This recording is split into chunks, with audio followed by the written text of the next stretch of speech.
Are we filming? Yes, we are. So welcome to this is episode 15 of the Flatability Podcast. Thank you for joining me. I appreciate that. We're gonna start with a binder and finish with a binder. I'm going to show you my Lafax Poplar. I think it's a 15. Yes, it's a Lafax Poplar 15 made out of this sort of natty vinyl. I quite like it because it's got Krauss rings, 15mm rings, perfect for this sort of indoor thing. Why am I using this instead of my Guildford Mini Extra Slim? It's because I have got so many notes specifically for this particular podcast. Can I just start by saying thank you? I normally start by saying thank you, don't I? But I want to thank. It's a bigger thank you because there's more people to thank, frankly. I was looking at the stats. I'm filming this. I'm recording this on a Thursday lunchtime. So you'll get to see this in 2 days' time. So Thursday is generally, unless I've got a hospital appointment or something like that, or something more pressing, and there are more pressing things sometimes than the Flatability Podcast, but this is high up in my priorities. But I was just looking at the stats. Before we start, I've just noticed something, and you're probably shouting at the screen and saying, turn it over. So let us just do that. I'm sure 2 or 3 minutes won't make any difference. So let's turn over what I euphemistically call the egg timer. Someone said to me it's the Harry Potter hourglass. I'll go along with that. So keep an eye on me for you, will you? So numbers of thank yous. Well, I was looking at the stats this morning whilst having a coffee. This is actually my second coffee of the day. I try to keep it to 3 or 4. I used to have 10. This is an Ashley Jazz English made coffee cup, by the way. Quite like that one. But I was having my coffee this morning and I was looking at the stats, the statistics of the channel. In the last 28 days, I have had 5,600 unique visitors. Some may have just dropped by, others may be subscribers, regular subscribers, but that's 5,600 people that, for one reason or another, are interested in paper-based productivity. And that's fantastic. That's absolutely fantastic. So whether you are a channel member or a subscriber or just dropping by, thank you very much for watching. Let's go through my notes because I've written so many. It's difficult to know where to begin. So I'll just start at the beginning. This is going to be largely a filofax binder focused podcast, and I don't really have any channel announcements, etc. We're settling into a format here, aren't we? But I have had more comments and questions than ever before. And if you've posed a comment and it doesn't feature in the podcast, then have no fear. It's not that I haven't read it. It's just that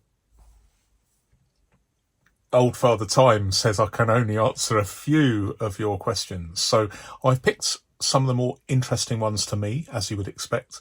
And this is the first one. So I did a video called Alternative to Dividers, where I suggested, just to give you a recap. So in here, I have removed all all the dividers, and I've just used a highlighter to line the edges of my pages, so they're very easy to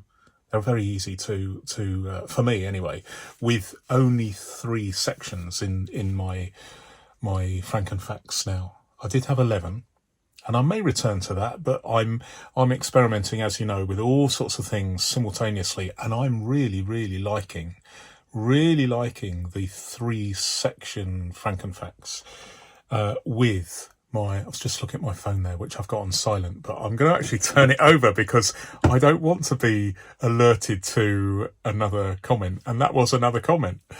I'll have a look at it after. But having just 3 sections in here, i.e. Some notes, or domestic notes, if you like, personal notes, and ideas for videos and podcast notes. This works really well, although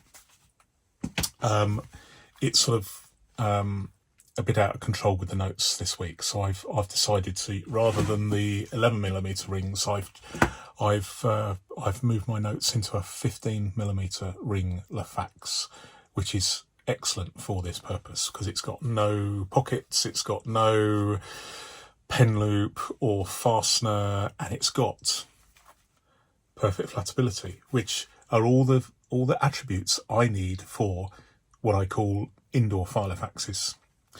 So this person asks, and I think the English is not their first language, so bear with me. So I've precede it in my own with my own words. When moving around, do you always move sheets every time you make a new entry?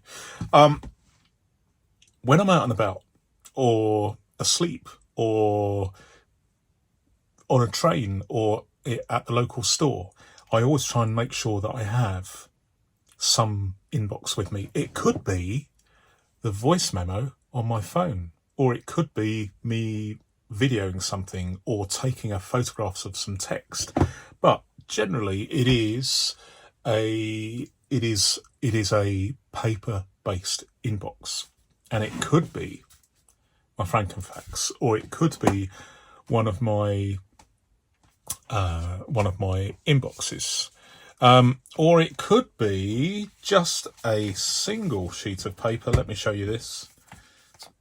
So this is the lightest ever notebook, which is a piece of A4 folded 3 times to make effectively 8 pre-punch sheets of A7, which I can then transpose into the binder of my choice. So it doesn't necessarily have to be something complex. But what I do, I think what this gentleman is asking is, what do I do with the note when I in order to rearrange them? Well, what I do is, if the ultimate goal is a personal size note, then if I have this on me, then I will start a new page, because then it makes it easier. I don't have to replicate and repeat the writing that I've written. However, if I do have just one of these sheets of paper divided into A7, and it's eventually going to go into here or something else, a different size format, then it's no big deal. I can replicate it. I can even staple this to a larger page, even an A4 page. It works, or indeed fit these rings, because the 19mm gap between rings means that I can use this in a mini, a pocket, a personal like this, even my Amiga A5, which just happens to have personal size ring spacings, and more about the Amiga later. It's a system. Any paper-based system inevitably means that you have to rewrite something in a more legible format, or in a more organized way. So it is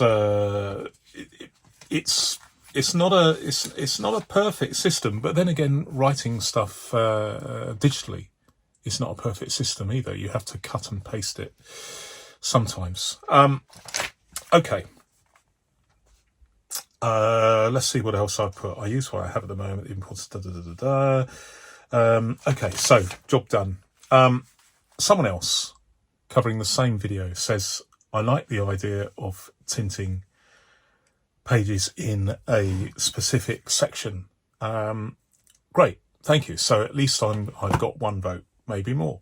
And someone else who gets the gold star of the week just says, pure genius. Well, thank you very much. I'm not sure genius is the word, more good idea, but thank you very much. Gold star to you, sir. Next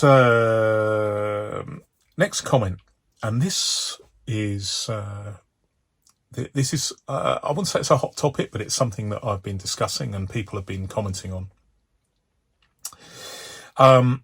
You'll remember I had someone ask me with forgiveness, and I gave the forgiveness, even though it wasn't needed. They basically said that I was talking too slowly and I spent too long getting to the point. And I was explaining that it's just me, you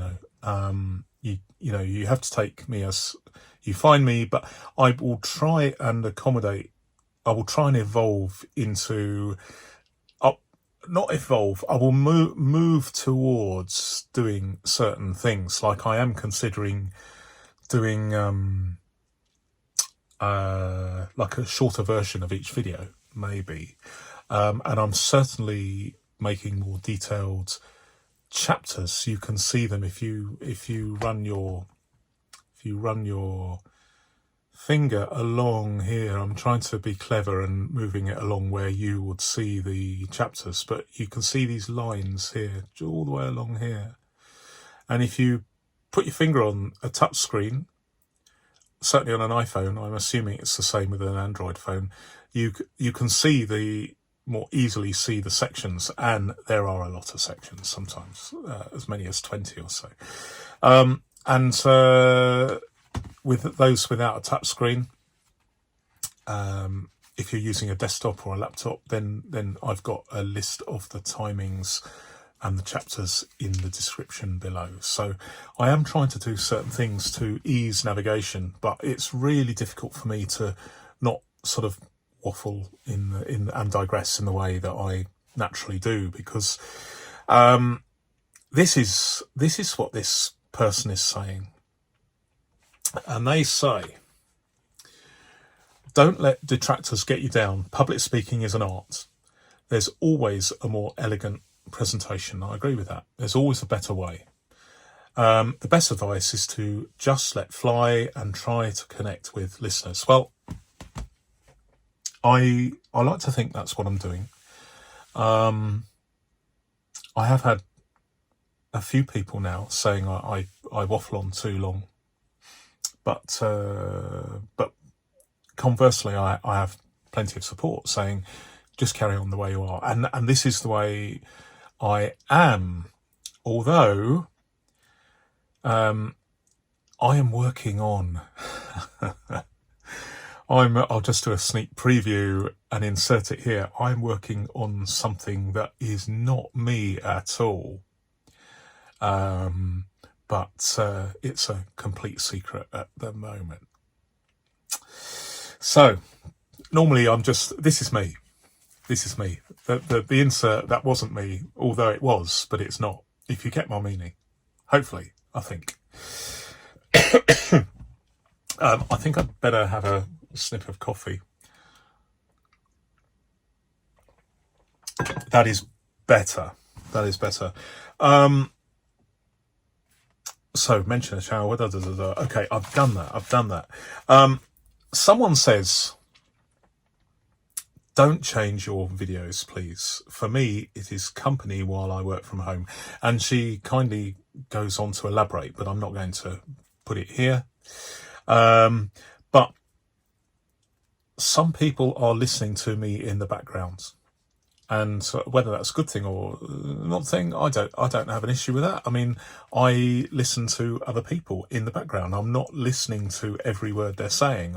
It's just good company for me when I'm doing some housework, or I don't generally do that when I'm driving. When I'm driving, I don't like listening to anything at all.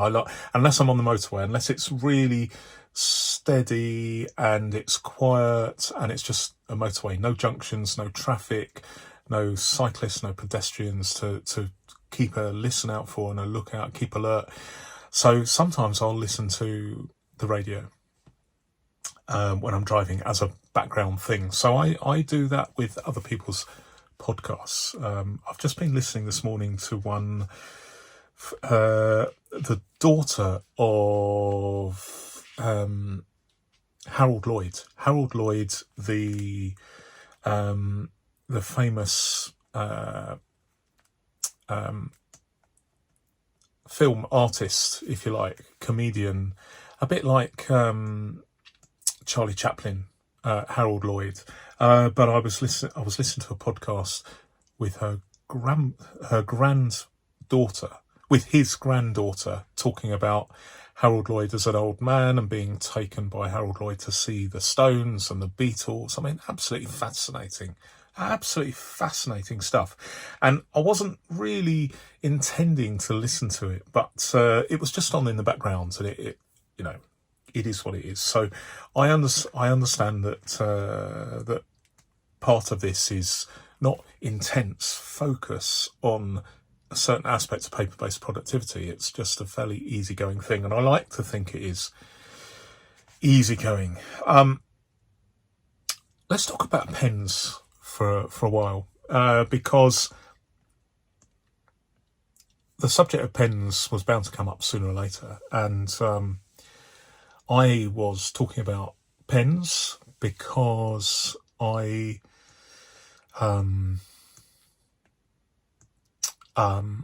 was just talking about pens, wasn't I? And forgive me, I can't remember which video this came up as a subject, but it sparked a lot of comments. So I need to definitely address this and get with the pen program, I think, because it is part of paper-based productivity, isn't it? One thing that I do, or two things I do. One is I don't talk about stuff. I don't pretend to talk about things I don't know. And the pens thing, I heard someone once say, whatever you do not get into pens. Do not get into pens, because it can really, really burn your fingers. It's a bit like watches. It's a bit like watches. I am into watches. Don't get into watches. It will cost you a fortune. So one of my channel members has had several pens made for her. Can you believe that? That sounds fantastic.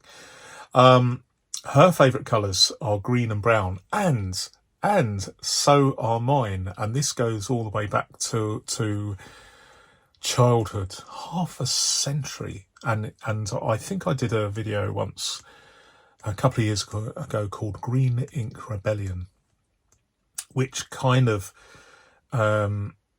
gave a frisson of my attitudes to education in a traditional English private school, or is that public school? I can never understand why a private school is called a public school. Anyway, it didn't do me any good. As you can tell by my voice and my mannerisms. But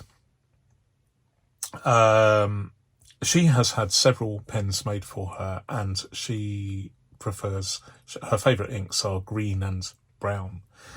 But she says she's always used a propelling pencil. Now, I use propelling pencils, and that's going to be a subject of a video in the future. So it's just going to be about propelling pencils and the advantages thereof.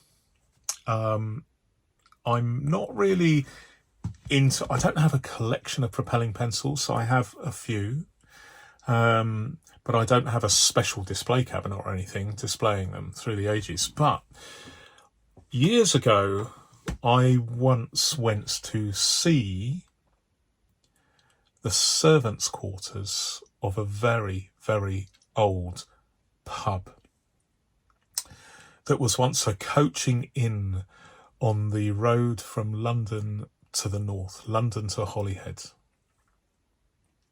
You'll have to look on the map where Holyhead is. And it's a Roman road, and so it's had passing trade for 2,000 years or more.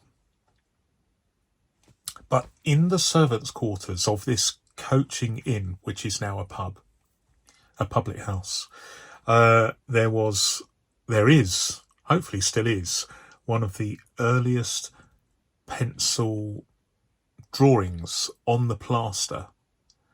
I believe it's something like 400 years old, but I can't be absolutely sure. And we're talking about like a proper pencil, not a piece of coal, or that's not really that's highlighting my limitations to my expertise about pencils. But I was told that this drawing was one of the oldest in the country.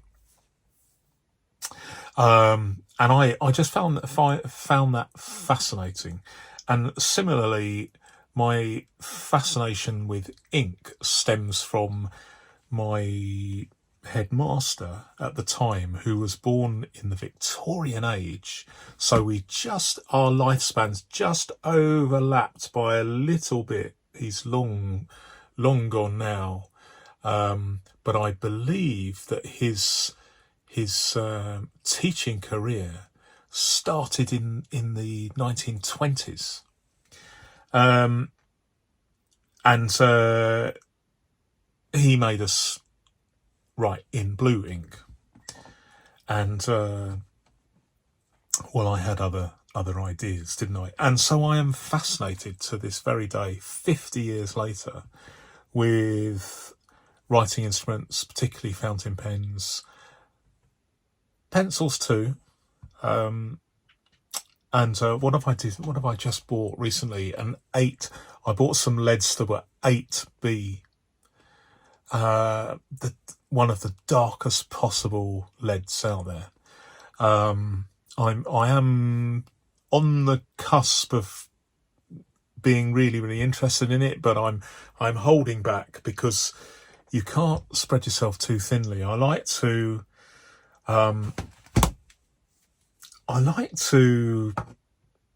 know so much that I cannot be an expert in any one field. I have met people when I was an engineer. I met people as a young man. I met people who were so absorbed with their one interest that they couldn't even make a cup of tea. They had difficulty with speech because they were so engrossed in one thing. Whereas I pride myself in knowing a little bit about a lot of things, but I'm not an expert in anything. But everything fascinates me.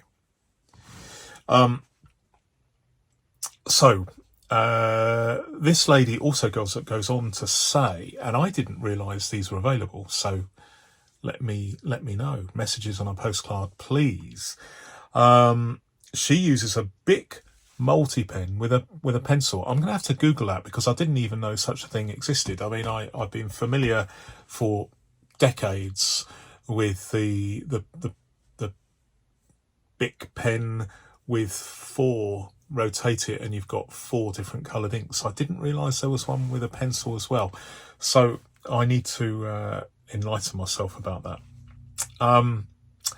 Okay, another channel member uses a Bic multi-pen for botany trips because, as she says, a more expensive pen is inappropriate. And she goes on to tell me about the pens she has and and how something like she uses a Lamy 2000, which is a very, very, very expensive pen, and you wouldn't want to take that out to the house. But she's talking about how a Bic multi-pen is good enough for her when she's on trips. I suppose. I mean, I was aware that a Lamy 2000 was an expensive pen, but I didn't realise just how old the design is. 1966. It's one of the things where if I cannot resist, if I'm in conversation with, if I'm not necessarily face to face, because it would be rude to say, hang on a minute, I'm going to Google what you're saying, so just stop for a minute. But when I'm reading people's comments, quite often, I will just pause and Google to learn more about what they're saying. And that is the case with this Lamy 2000. Looks very nice, and very expensive. Quite jealous. Another viewer also likes the 4-colour Bic multi-pens, saying that they think that it is the best, right, this is it, the best, most versatile companion to a filofax. Well, that's praise indeed, isn't it? I'm going to have to investigate this. And one of the issues, because I have used one of these, is in the past, and I don't know whether it was a Bic or not, but it might have been a Bic. I find that with ballpoint pens, probably because of storage, I find you have to manipulate. You know, you're just doing trying to get the ink to flow, because the steel microscopic steel ball won't move. You've got to scratch until the ink starts lubricating the ball enough to turn the ball point. So I personally haven't been a fan, but I think I need to revisit this, because clearly there are people out there, there are viewers out there that are recommending the Bic multi pen. So I'm gonna do that. I am going to investigate it. Right, forgive me. So let's turn the page and right. This viewer says, I have a mini pen made by Zebra, and she says, wouldn't want to write a novel with it, but it works! Exclamation mark. That's another thing I'm going to have to investigate. I can't follow up every single one of these, but if you've got any comments about anything that I am talking about in this podcast or any other video, then let me know your experiences. If I suddenly get 20 people commenting that this Zebra pen, I don't know who makes it. I mean, they're saying a mini pen made by Zebra. Okay. I think this you can get these at Cult Pens, CULT, and I believe they do global shipping, but I'm not absolutely sure about that. Then I would absolutely have to check that out for myself, wouldn't I? I mentioned disc binder hole punches last week. Someone said, why hadn't I got one? And it's on grounds of cost. So the Atoma one, I mean, I believe that Atoma had the original patent for disc bound planners, which ran out some time ago. And then there's a lot of people that there was the ARC notebook, which was a Staples thing. And then there's these really, really nice William Hanna English-made disc-bound notebooks with fabulous leather. I don't own one, but I'm at some point bound to check that out as well, but I'm looking forward to that. And there are others. But I haven't got a disc punch because because of the cost at the moment. But the reason why I'm highlighting this comment in the podcast is because this reader says she reports that it works for Atoma and William Hanna systems too. I can't remember. Forgive me if I can't remember the specific punch this was, but is there some versatility in these hole punches where they can be interchanged? Well, I don't have any experience of this, but this person says that it works for Atoma and William Hanna systems too, the same punch, presumably. So interesting, very interesting. Okay, I like this next one.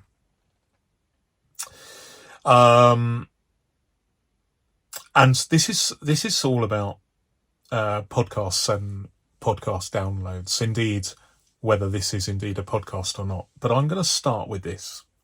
This guy, and I think he's an American. He says, "Dude, I like the podcast, but where to download it?" I'm not the first. He's not the first person to ask about that. Well, let's answer that first before we go into a wider conceptual discussion about it. We've got some time. So, as you all probably know, YouTube, when it started, it was primarily long-form video content.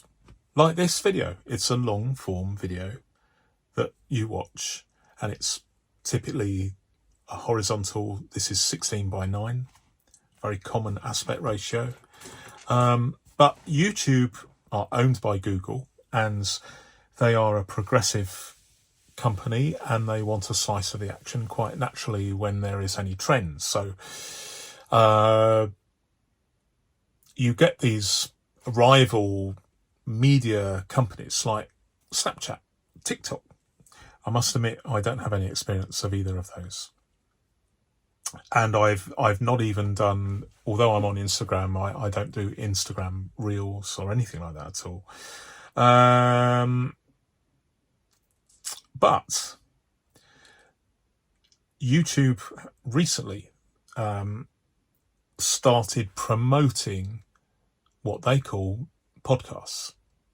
They are video podcasts, but how do you download one? Well, the jury's out as to whether or not they're going to have an RSS feed. You need a RSS feed so that a podcast can be picked up by a podcast reader, if you like, of which there are many.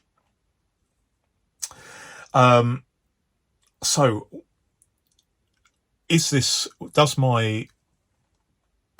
the Flatability Podcast appear on any podcast lists? Well, it's certainly on the YouTube lists. And if you subscribe to YouTube Premium, YouTube Music, then you'll be able to listen to this rather than watch it. Although you could indeed download it. If you've got YouTube Premium, you can download it to your device, your phone, and watch it later. But there is another way that I thought of, and I'll just do this, just for those of you who are worried about the bandwidth issue. For some people, bandwidth is a problem, and it's expensive and scarce. But well, I thought about it. I thought about how can I do this, and I'm going to split the podcast up because what I want to do is okay. So that's last week's podcast, and it was on a voice memo. How did I do that? Nothing fancy. I just got my phone, or it could be your desktop computer, and I just played the podcast in its entirety while I was recording onto the voice memo app, which you'll find on any iPhone. I'm assuming that people with other devices also have some kind of voice memo feature, and that means that you then have an audio copy of this video podcast, which you can play at your leisure without it costing you any money from a point of view of using up your data, if your data is limited. Increasingly, I don't know what it's like in across the ponds, but certainly the SIM card I have on here, which is it's an old phone, because I don't like upgrading to the latest phone all the time. I mean, partly due to cost, but also phones are so good these days that I really don't, personally, I don't see the point of, maybe it's my age, but I don't see the point of upgrading every single year. I typically upgrade every 3 or 4 years. I think this phone is about 4 years old, so it might be due for an upgrade soon, but it works. It just works. It's seamless. And I'm sort of into the Apple infrastructure, the ecosystem, as it were. But I make sure that I upgrade only very, very rarely. But I like it, and I can effectively record a video podcast for further consumption, which doesn't cost me any money in terms of bandwidth. Okay, a little bit of electricity, but fractions and fractions of a penny. One viewer was telling me that what they've done is they've I forget how they did it, but they stripped out the video and created an MP3 file from my video podcast, and they said that they were going to listen to the podcast while they went to the airport. Great stuff. But certainly, if it was me and I had a mobile data problem, I would just record a video podcast using the voice memo. It's very, very simple, isn't it? But this is the topic of the contentious topic of this particular podcast, and I'll read what this person says. The word podcast gets bandied about all over YouTube. A podcast, and this is his interpretation of what a podcast is, and it's a valid viewpoint. My view differs, but in fairness, I want to tell you what this gentleman is saying. He says, a podcast is an audio program made available via a podcast platform and or RSS feed that can be subscribed to via a podcast player. A video or series of videos doesn't suddenly become a podcast unless it's also made available as one. And I've just put, please turn over. Okay, all right. Let's take that.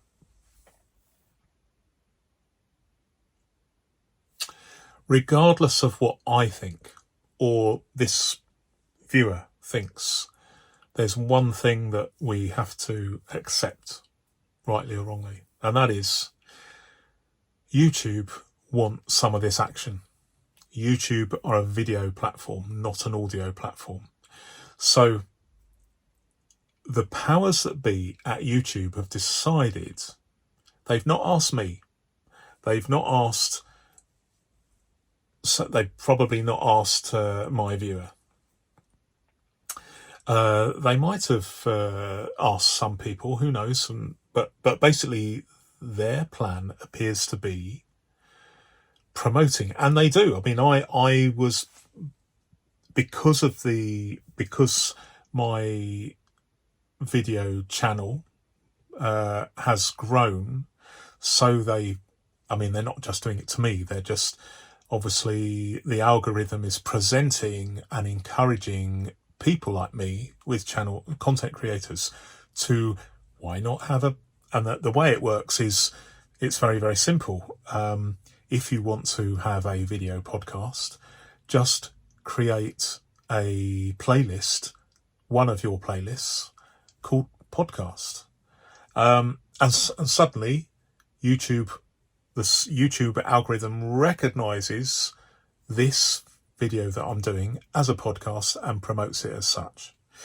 And if you subscribe to YouTube Premium, YouTube Music, if you like, then you will be able to listen to this. You can either download it as a video, or you can listen to this with your phone screen blank, so that literally you can just listen to it as a podcast. And to that end, what I have been doing is I've been trying as far as possible to, if I'm describing something in the video podcast, I try and describe it in descriptive terms so that you can enjoy this podcast if this is what it is. And if it isn't, then it's a video series that YouTube have called a podcast. You can listen to it. I make a few mistakes, but I am increasingly moving towards a video podcast where people will either watch it or read it, listen to it. And certainly some of I have a history of podcasts going back to the very, very early days. Me and a friend of mine, we started the world's first consumer podcast, and it was it only lasted 3 episodes, and it failed for 2 reasons. One was because my friend decided he got bored, he didn't want to do it, and 2, cost. Back in the day, it cost money to find a host that would host your MP3 file. It cost money, and that put me off, really, because I couldn't really justify. I can't remember how much it was, but it was an amount that made you think twice about whether or not you could do this. And secondly, back in the day, it was very, very hard to make any money out of a podcast. And I would say that most podcasts people aren't doing it for their health. They're doing it as a business, or it's a side hustle, a sideline. And I don't have a problem with that. I really do not have a problem. I mean, I am the reason why I have 13, it's now 14 YouTube channels, is because I'm having a lot of fun doing it, because I really, really, really enjoy doing this. But also it tops up my old age pension, and it's something I can do even though my health is sort of in decline. But recently it's been pretty good, but it is declining. I find it very, very satisfying and fulfilling to do this, rather than sit just putting my feet up and watch daytime TV, which would probably mean I fade away. And I don't want to fade away. I don't want to fade away at all. But it is inevitable for all of us, isn't it? But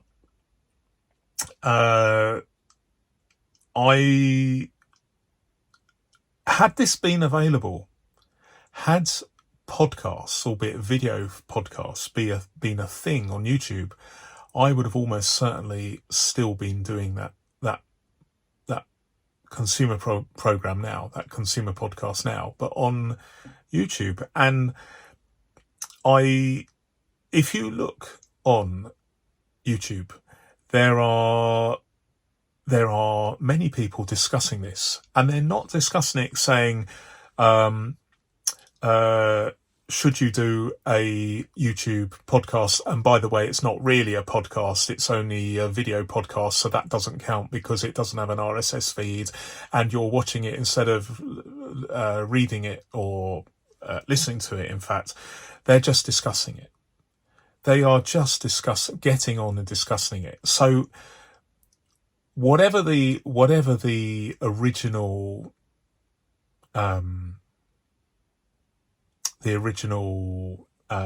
reason or remit or rules pertaining to podcasts was, is changing. And some of the world's leading podcasters not only have the cameras running as they are recording their audio podcast, but some of them are actually saying, do you actually need a separate audio podcast? Do you need a separate one? So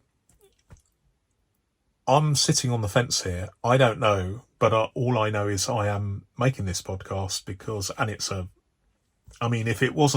started as a midweek coffee break series, and then YouTube convinced me to call it a podcast. And in fact, I've actually, starting next week, this coming week, I'm going to be having a coffee break series during the week. In fact, channel members have already seen the first one. One or two of you have already seen the second one, but that's because I made a slight mistake with who I allowed to see what and when. But inevitably, I would say that I'm going to carry on calling this video series as a podcast. But if for any reason you don't think it is a podcast, and I'm not aiming that at any one particular person, but it's a free country. I call it a podcast because YouTube has pushed me and suggested and encouraged me to do that, because they have a section called podcast. They don't have a section called podcast, but it's not really a podcast, but we're calling it a podcast to make it look like it is a podcast, but take it or leave it. They just call it a podcast. I do like the idea of when I was coming up to the studio just now, I was just experimenting with this, and I thought, do you know what? That actually is a good idea. So I'm quite pleased that I did that. I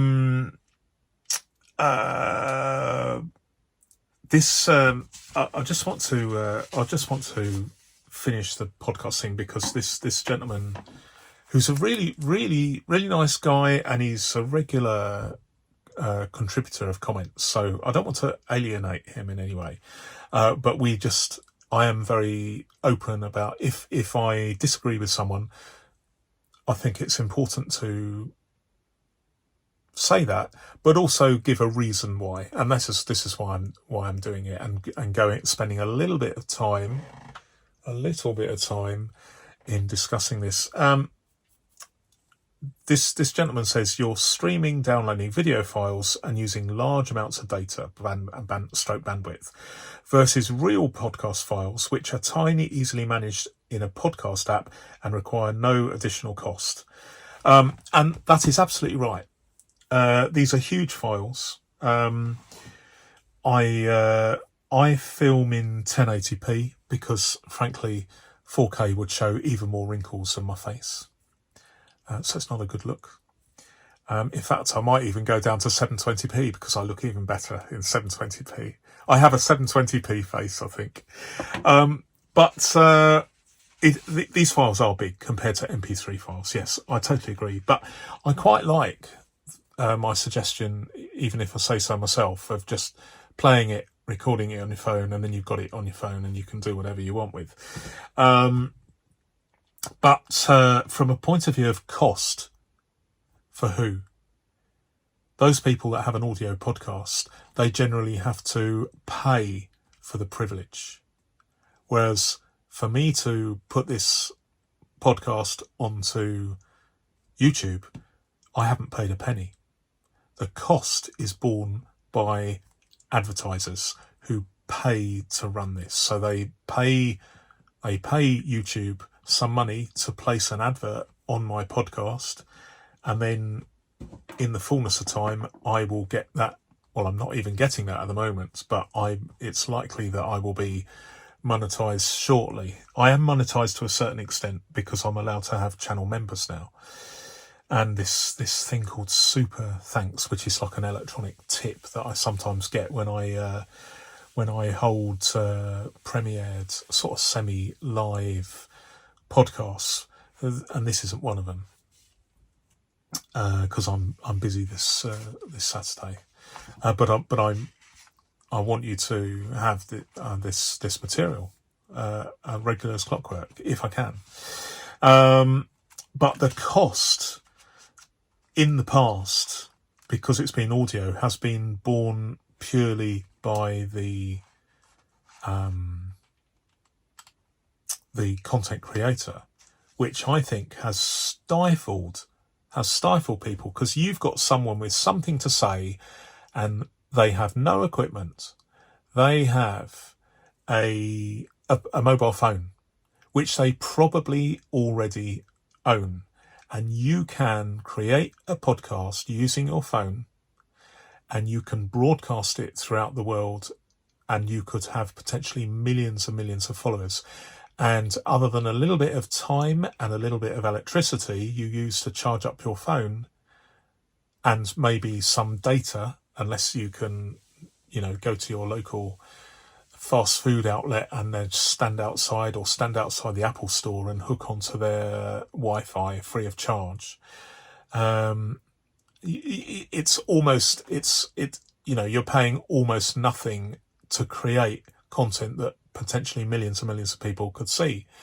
But if you try and do that traditionally with an audio podcast, you're gonna fall flat on your face, and it's gonna cost you money before you reach the point where your content is self-sustaining through advertising income. So from that point of view, it's better. I personally think that the YouTube podcasts video podcasts are likely to overtake audio podcasts, even though there's an issue with bandwidth. And of course, a lot of people have, on my phone, I could be downloading stuff 24 hours a day and it's unlimited, and it's costing me £12 a month. £12 a month for unlimited bandwidth, and I can use my phone as a hotspot, so that I don't even have to have broadband at home. I don't even have to have a telephone at home. So it is this thing about data costing money, not in every region. I do appreciate that, and not for everybody, but for a lot of people, the cost of a limited amount of bandwidth on your service plan compared to unlimited bandwidth on your service plan is actually a very, very small amount. Very, very small amount. And if you are if you're an avid consumer of online content, and many of us are, then maybe it's a small price to pay. Certainly less than a TV license in the UK. I don't have a TV license, by the way, because I don't watch telly. I haven't for 10 years, because I know if I have a TV license for TV, I'm going to binge watch it, and I'd rather not sit watching telly. I'd rather get off my backside, although I am sitting on my backside now making content. But anyway, that is quite a bit of a long rant about just one comment. So I hope that's fair, and we can revisit it. But that is my take on it. Okay, I nearly made a mistake. In fact, I made two mistakes. Firstly, I nearly started responding to comments on videos seen already by channel members, but not seen by the rest of you. So what I've done is I've had to keep things separate. So for those channel members have commented, and they're expecting their responses to be in this podcast. No, they're not, because I've got them in here. Your comments will be in the next video. It's purely so that I pick up your comments first, because they're more, as channel members, your comments are more visible. But I haven't forgotten them. It's just that I have to include them in the following week's podcast, because it would be confusing for other people who haven't seen the videos to see your comments responding to the videos they haven't seen. And secondly, I accidentally uploaded two videos earlier this week that were supposed to be for this Sunday, and then I had to quickly change those so they were channel members only. But there we go. So a bit of a well, I was going to say something that was really rude, that only it's an English mannerism, but I'm sure you can guess. It was a bit of a right. This is a slight digression.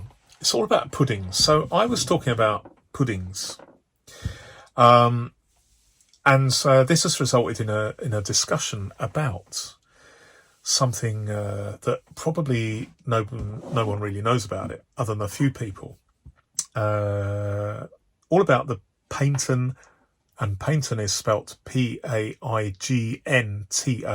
Paignton, which is a town in Devon, in the southwest of England, next to Cornwall. About the Paignton pudding riot of 1859, which by all accounts, and when I mean accounts, I really do mean accounts, was an interesting affair. Now, why am I mentioning this? And it's not a plug, because this is completely secret at the moment, but I will be covering the Paignton pudding riot in a channel that at the moment is secret. But I, as you know, I'm a bit sensitive about.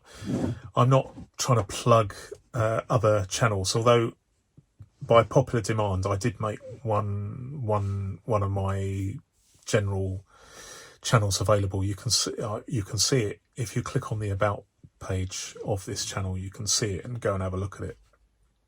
But I will be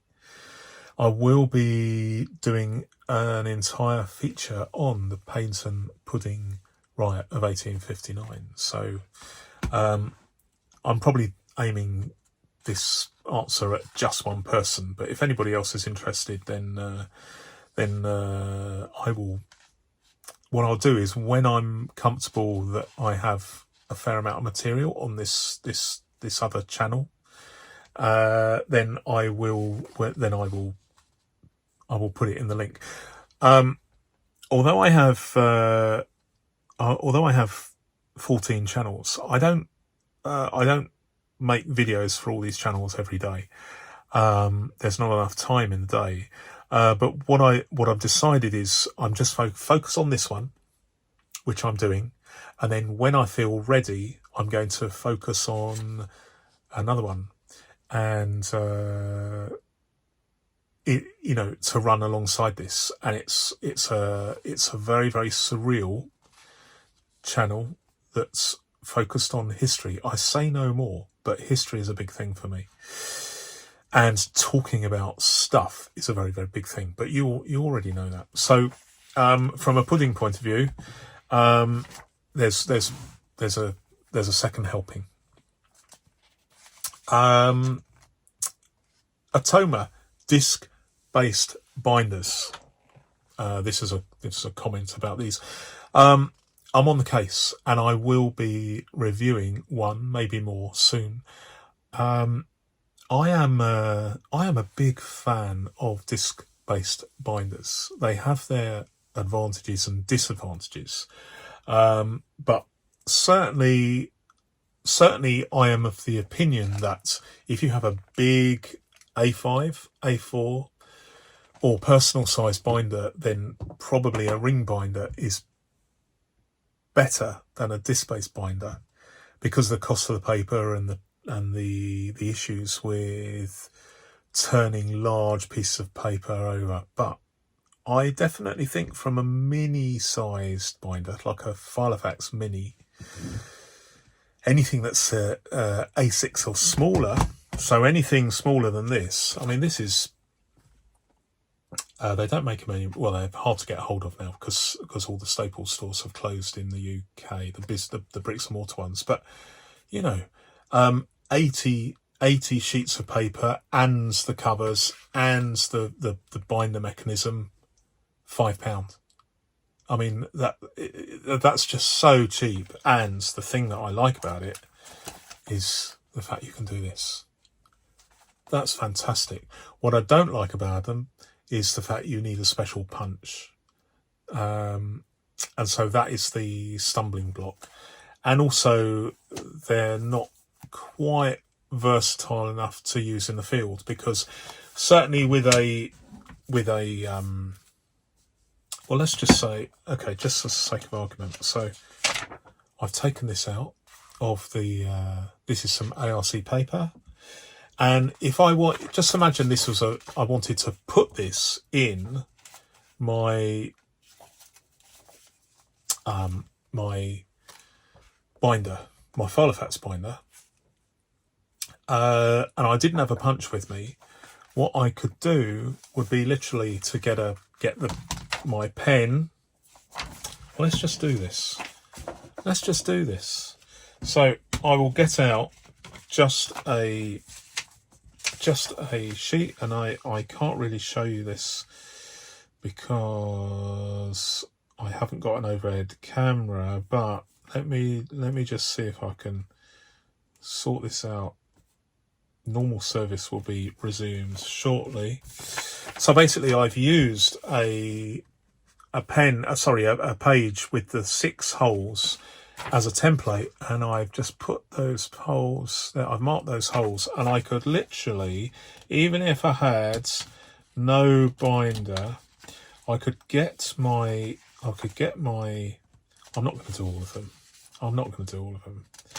But basically, I could just literally punch the holes and then put it in the binder, and then it would be done, and I wouldn't actually need any specialist binder mechanism, hole punch mechanism, which I may not want to carry around because they're quite big.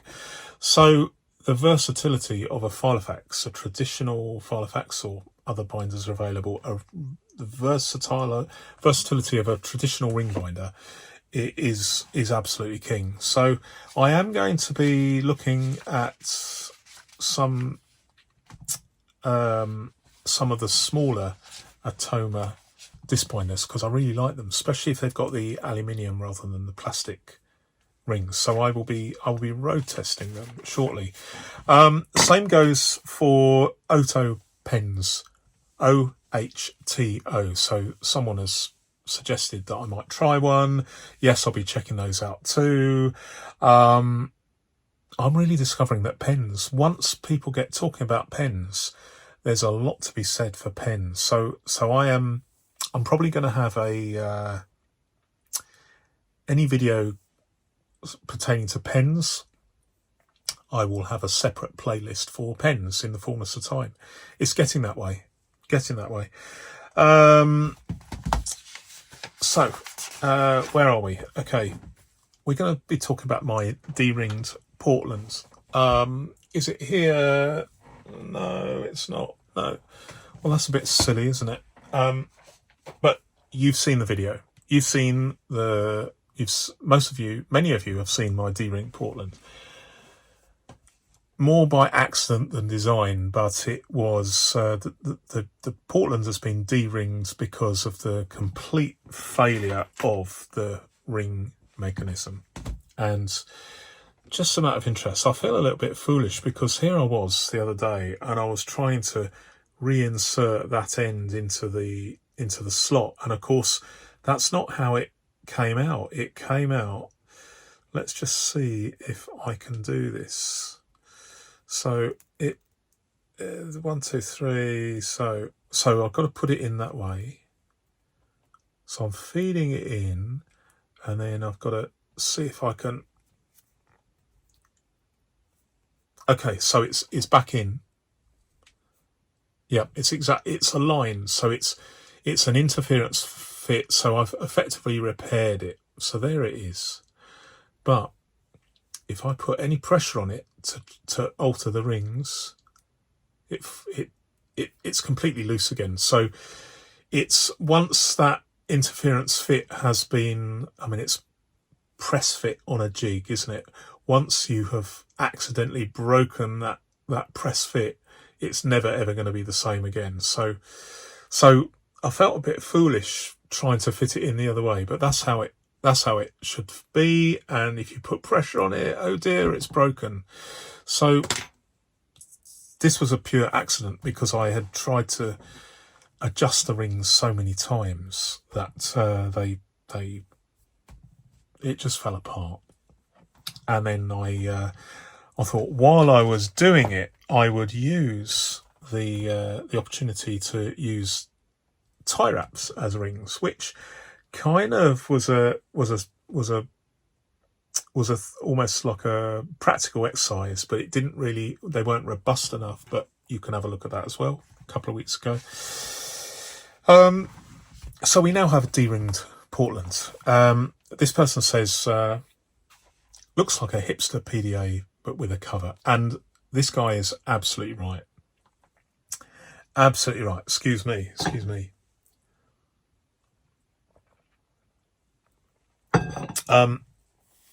If anyone doesn't know what a hipster PDA is or was, it's a bunch of index cards, typically 3 inches by 5 inches, held together by a bulldog clip. Works very, very well, very popular, still is in some quarters, especially for the GTD brigade. Getting things done works fine, very simple. The only problem is abrasion, and by abrasion I mean the action of those sharp edges of that bulldog clip on your clothing. So the fact that you can, here I am describing, actually this is a good exercise, because here I am thinking, this is terrible. I completely forgot to bring my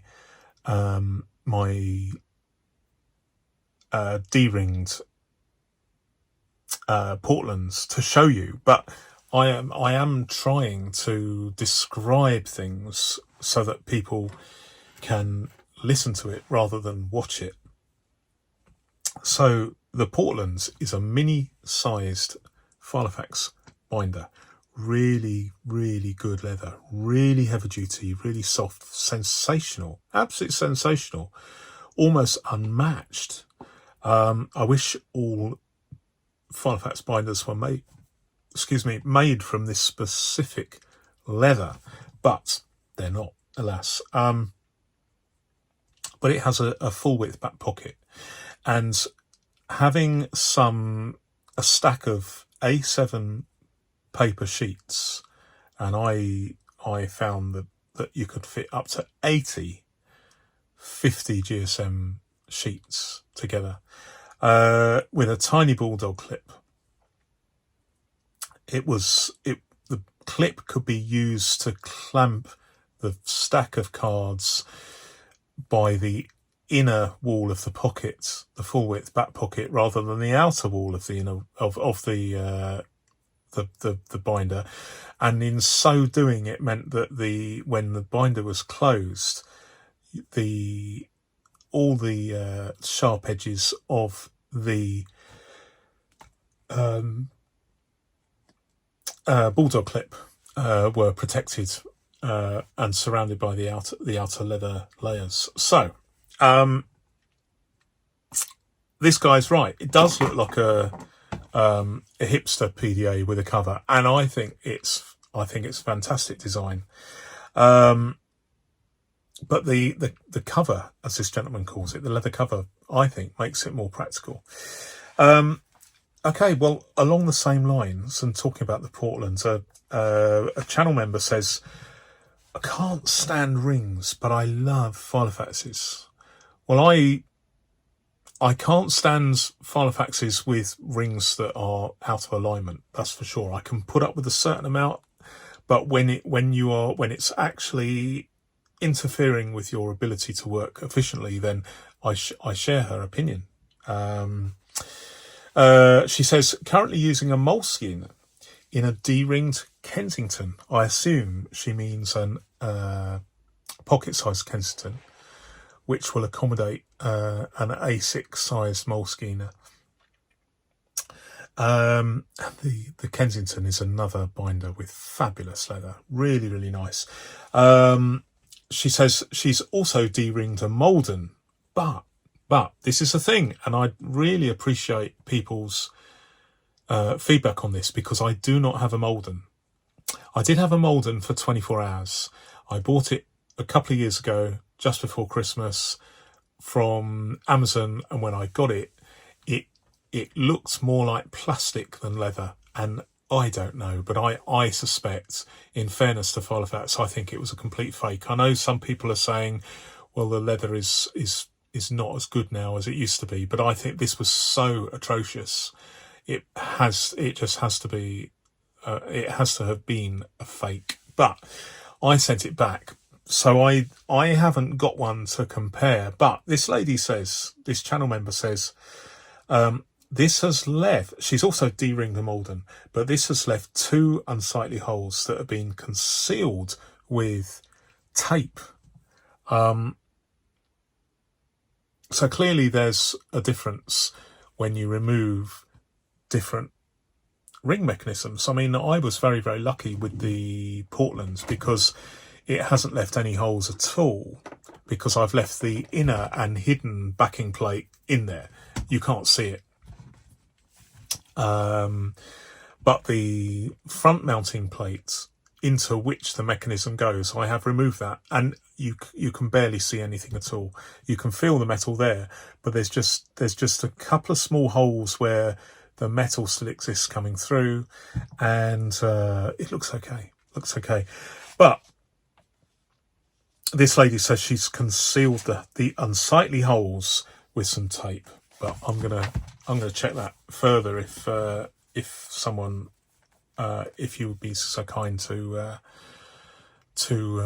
let me know whether you have a D-ringed Malden or a D-ringed any binder, and whether they're, what problems you had with leaving unsightly holes. Again, we're still on the subject of the D-ringed Portlands. Someone describes my video, which you saw last Sunday, as interesting, creative, and courageous for a non-ringed paper. Oh, I see. Right. So, for non-ringed paper, i.e. you're not using it in a ring binder, this person says, I wouldn't use a binder, but an A7 Clairefontaine or Rhodia notebook. Now, clearly, this is a guy who knows his paper. I love Clairefontaine notebooks, and I like these. I like these age bag ones as well, which also have Clairefontaine paper, I believe, and the paper is just absolutely lovely. And I'm using one of these as a journal on the premise that the fact that it's A6 doesn't really matter in the grand scheme of things. People in 200, 300 years aren't going to go, I'm not going to look at that because it's only A6. And on this particular one, I write vertically. So I start there and go along and down and down and down and down. So it's an interesting take. And these go into a box, a metal World War II box, transport box at the moment. And I'm letting my descendants sort it out for themselves. I quite like the sort of symbolism with that. Different size notebooks, different eras, but all in a big metal box. But this is the issue. Just returning to this Clairefontaine paper. I did a bit of mathematics. So just for the podcast notes, if I use A6 Rhodia notebooks, that's at the rate of consumption of paper just to write the notes for comments for the podcast, that's going to cost me £300 a year. I'm just pausing with effect while that sinks in. Let me just rephrase that. £300 a year to write podcast notes using Clairefontaine paper in Rhodia notebooks. Okay, pause for effect is now over. But how much does it cost if I just use cheap photocopier paper like this? 3 sheets per A4 sheet. £10. That would be 1,000 sheets. It's for me, it's a bit of a no-brainer. It's if I wanted to use paper in a journal, for instance, like this, then I'm willing to pay that price because I'm hoping that this paper will still be around in 300, 400, 500 years' time. You never know. And the fact that it's bound is there is a big thing about these bound papers, and I'll tell you why. This is my theory. You use one of these as a journal, and to be honest, I do experiment and toy with the idea. I write pieces where there are events from my history, and I do write them on loose leaf paper that goes into binder. But I'm a bit cynical in my old age, and I'm thinking, say in 100 years' time, so this binder is full of notes that I've written, and someone is thinking, and they'll probably have smartphones in those days, there'll probably be eBay, there'll probably be online trade of vintage items like in 100-year-old leather binders made of the finest workmanship, and more about this model later at the end of the podcast. Are they going to think to themselves, well, we mustn't sell it because great grandfather Neil used it. It's for his notes, and if we sell the binder, then what's going to happen to his notes? They won't be as protected. No, I suspect they'll just sell the binder and think, well, we can use a rubber band for the notes, or a bit of string, or whatever the equivalent of a ministry tag is, and then be done with it. Shove them back in that box. They'll be all right, and then they get chucked out. They'll be chucked out with the house clearance when one of them die. So it's probably better to have your write them in here, because a bound journal has no monetary value. The only value it has is in the words themselves. But if you have a binder where the binder suddenly becomes increasingly more and more valuable in an era, in a world where this sort of thing could be deemed incredibly valuable if it's kept in good condition, and if you're not using it on a day-to-day basis and you're just using it as a journal, and it's in my case a World War II transit box that's come back from Dunkirk, then it's probably in exceptionally good condition, and so they're going to flog it. flog it and scarper. That's what my descendants will probably do. And who can blame them? Who can blame them? It's just, they're probably, in 200 or 300 years' time, it will probably be a case of global warming will be so, well, I'm not going to go on about global warming, but what I'm saying is my great grandchildren might be living in more desperate times, and so they might find themselves needing to flog these binders as an expedient measure just to survive. I mean, who knows what the world's going to be like in 200-300 years' time. But if you're watching this in 2053, then let me know.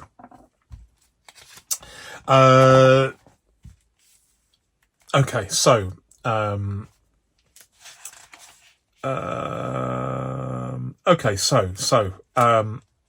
there is another thing. There's a footnote to this argument, this point, and that is let me show you this. So if you're writing notes in here, unless you're writing notes that follow one after the other, then there will be a waste of paper. Whereas if you're writing notes on specific papers and repositioning them, then you will find, so I've written a note here. That is the note for that paper. And I'm not going to really use this paper again for this purpose. But look at this. Can you see that here is a template for, basically I have used this as a template, and actually it's probably easier to do on here. So, right. So just imagine I have used top half of this page. I could use an A7 bit of paper and just use it as a template like this, and cut it out, hole punch it, and then I can reuse this piece of the original paper that hasn't been used because my note only extended down to there. And the width of my paper is 100 millimeters, 10 centimeters, and the length of A7 is 105 millimeters. So that is very, very close if you're using it. I mean, I'm not explaining it very, very well, but it gives an opportunity to reuse paper by cutting it down again and again and again. So the same with you can if you can salvage a piece of A5 from A4 and personal from A5 and then A6 or A7 from from personal and A6, then you're reusing and reusing, which is a really, really good thing. So we've come to more or less the end. Apart from my filofax of the week, answering your comments, I just wanted to talk about this because I have got to I'm about to cross the Rubicon, and the Rubicon in this question is the ability to answer everybody's question or comment.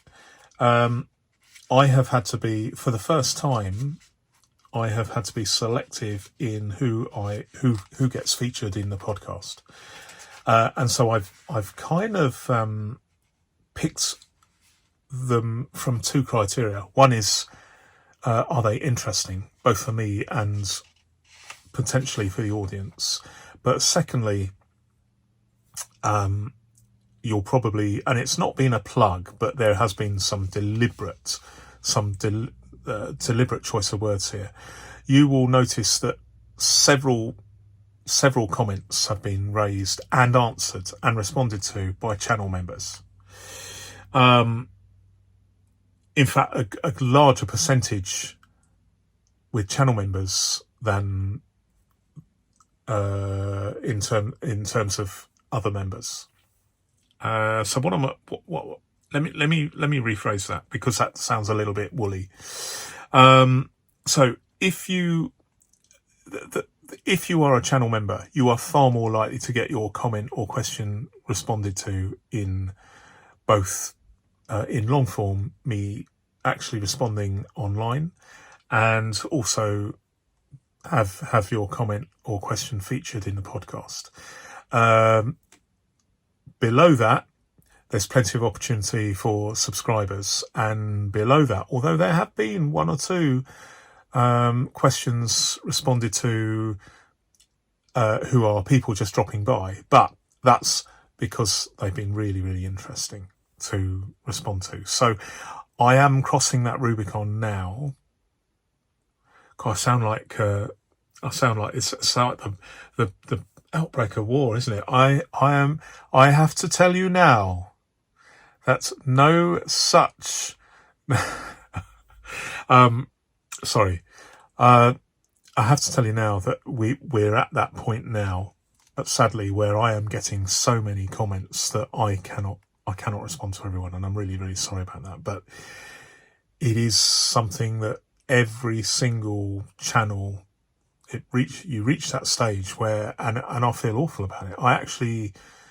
I'm not just waking up in a cold sweat and pacing up and down, but I do genuinely feel really, really sad that I've got to that point, because up until now I've prided myself on the fact that I have been able to answer everybody's question, but I can't do that now. So my advice, two things. One is, if you can afford it in terms of time, just subscribe. I mean, how long is it going to take you? 30 seconds, maybe less. If you're actually on the page, just clicking subscribe, it'll cost you a little bit of maybe 1 calorie of. No, I'm being facetious here. I don't mean that. You can do what you want, and I really, really appreciate it if you are a subscriber.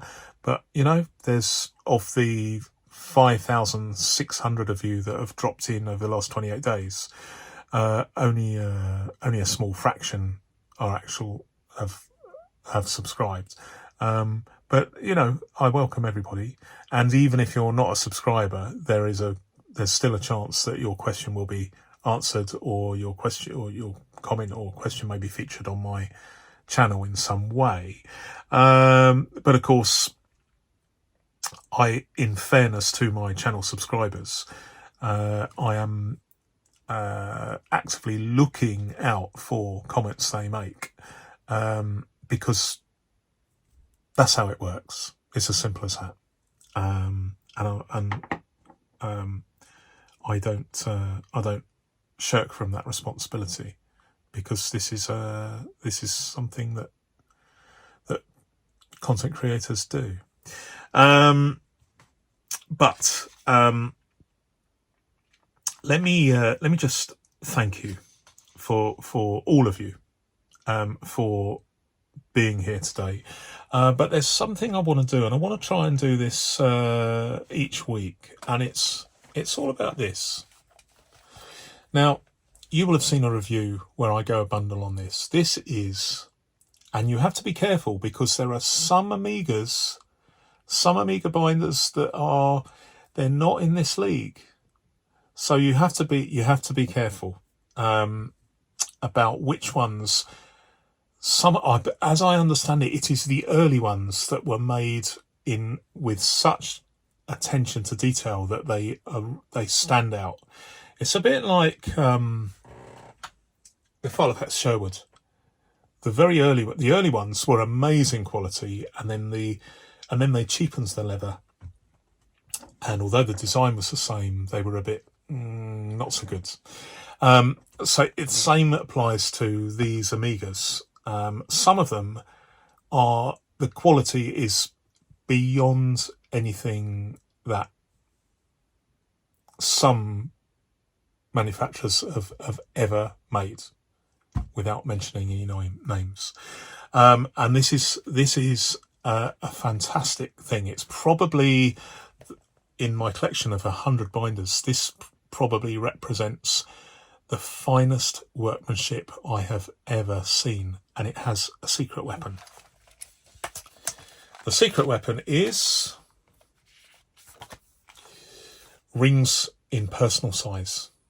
So this is personal paper rather than the A5 rings. This has got personal rings in an A5 binder, which makes this exceptionally useful if you have an A5 at work and a personal at home, and you're moving paper backwards and forwards to work. Let's say, take that example, to have a company that had the foresight to actually use personal size rings in an A5 binder.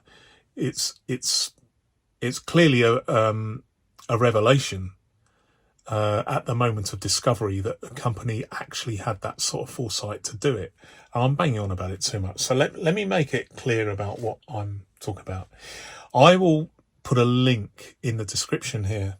If you scroll down underneath all the list of the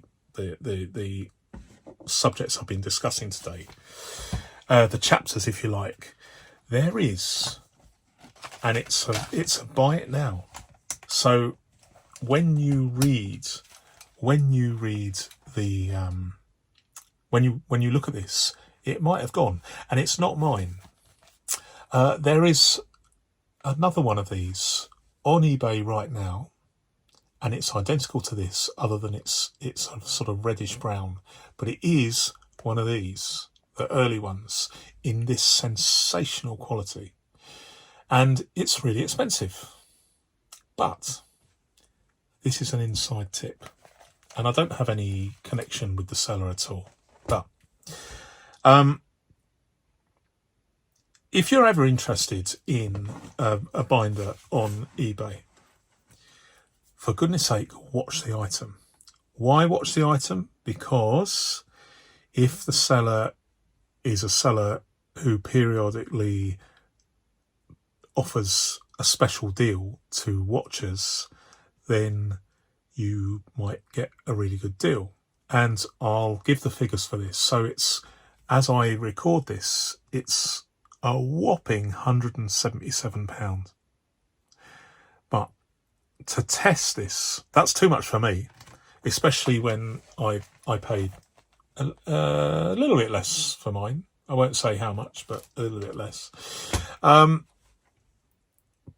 I, just to test the water, I watched this item, and I was offered the price of 122, even though it's 177. So I think that's about 30% discount. It's quite common for sellers to offer a discount to watchers, so it's always worth doing that. 120, you might get that offer, and if you do, you want to consider something. What does £122 buy you these days? It buys you a good Norfolk or a Malden, Heritage, Chester, some very, very nice binders from Filofaxes. But it will also buy you, potentially, an Omega made from the finest materials I have ever seen used to make a binder. Obviously, I can't vouch for what it smells like or what the rings look okay, but it's worth firing off a question saying, I'm interested in your binder. Does it smell of smoke or pets or anything? Because I think people are generally fairly fair with that. And if it does, they'd mention it, wouldn't they? And also you can ask about, packaging. I'm really worried about the packaging. Would you, if I bought it off you, would you put it in a box rather than just put it in a jiffy bag? You can, it's worth engaging with sellers. But the thing is, these don't come up very often. And I might be wasting my time talking about this because I'm not on commission. Well, I am actually on commission. So I am actually on a commission because the link is an affiliate link. So I will get a small kickback if you buy anything on one of my affiliate links. But maybe you can forgive me for that. I think that's fair enough. But that wasn't the main thing. That wasn't my main motive. My main motive is to highlight the fact that there are some real gems out there where initially they might come across as expensive, but the crucial point is this is a good example. I mean, try it. Even if you're not actually interested in buying one, watch that item.